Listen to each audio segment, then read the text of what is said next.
नमस्कार मित्रांनो, मारुतीजी मॉनिटर या चॅनलवर तुमच्या सर्वांचं स्वागत. मित्रांनो, सातबाऱ्यावरती आता आईचेही नाव लागणार आहे. तर नेमकी काय अपडेट आहे या व्हिडिओच्या माध्यमातून जाणून घेणार आहोत. चला तर व्हिडिओ सुरू करूया.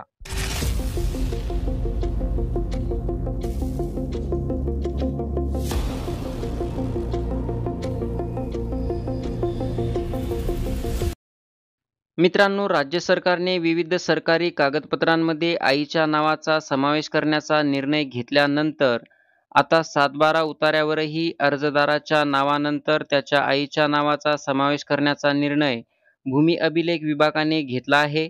त्यामुळे 1 मे 2024 नंतर जन्मलेल्या व्यक्तीच्या नावे जमीन खरेदीनंतर सातबारा उतार्यावर अर्जदारासह आईच्या नावाचा समावेश होणार आहे.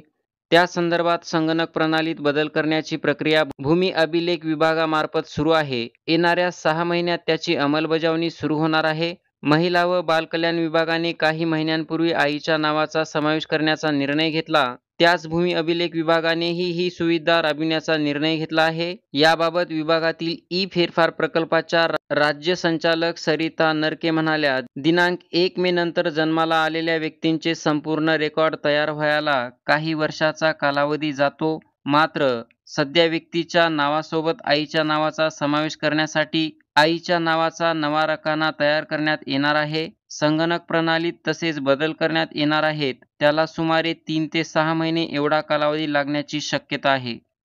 मित्रांनो, 1 मे नंतर जन्माला आलेल्या व्यक्तीच्या सातबाऱ्यावर आईचे नाव समाविष्ट करताना आपोआप पुरावे असतील. 1 मे पूर्वी जन्माला आलेल्या व्यक्तींचे आईचे नाव समाविष्ट करणे हे ऐच्छिक असेल. त्यासाठी संबंधित महिलाही त्याची आई असल्याचा पुरावा मिळत नाही तोपर्यंत नोंद होणार नाही. मित्रांनो, यासाठी कोणते पुरावे द्यावे लागतील? येत्या 6 महिन्यांत जुन्या व्यक्तीच्या नावासोबत आईच्या नावाचा उल्लेख करणे शक्य होणार. त्यासाठी त्या व्यक्तीला ती महिला त्याची आई असल्याचा पुरावा द्यावा लागणार आहे. त्यानंतर संबंधित व्यक्तीच्या नावासोबत त्याच्या आईचे नाव लावले जाणार आहे. त्या संदर्भातील आवश्यक पुरावे दाखल केल्यानंतर त्याची तलाठ्यामार्फत शहानिशा केल्यानंतर नोंद होईल. मित्रांनो, विवाहित स्त्रियांबाबत काय आहे पद्धत? विवाहित स्त्रियांच्या बाबतीत सध्या अस्तित्वात असलेल्या पद्धतीनुसार त्याच्या विवाहानंतरचे म्हणजेच तिचे नाव नंतर तिच्या पतीचे नाव आणि आडनाव अशा स्वरूपात नाव नोंदविण्याची प्रक्रिया सुरू ठेवण्यात येणार आहे. महिलेला विवाहापूर्वीच्या नावाचे मालमत्तेच्या दस्तऐवजामध्ये नाव नोंदविण्याची मुभा राहील. अशा पद्धतीने सातबाऱ्यावर आता आईच्या नावाचा समावेश करण्याचा निर्णय भूमी अभिलेख विभागाने घेतला आहे.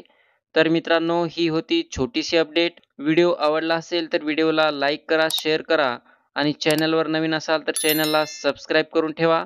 असेच नवीन अपडेट भेटत राहतात. तर भेटूया पुढील व्हिडिओमध्ये. धन्यवाद.